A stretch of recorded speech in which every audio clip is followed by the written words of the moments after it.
Seorang penumpang pesawat berinisial SS-48 terpergok membawa surat keterangan hasil negatif COVID-19 palsu saat mendarat di Bandara Domine Edward Osok Sorong, Rabu, tanggal 21 Juli tahun 2021.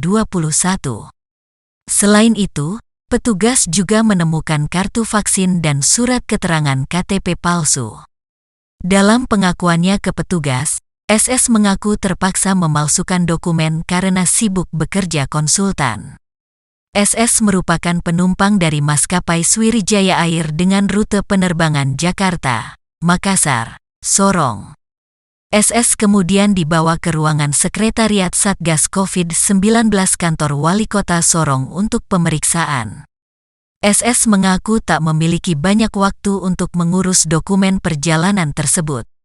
Ia mengaku mengeluarkan uang sebesar Rp750.000 untuk pembuatan dokumen palsu tersebut melalui temannya.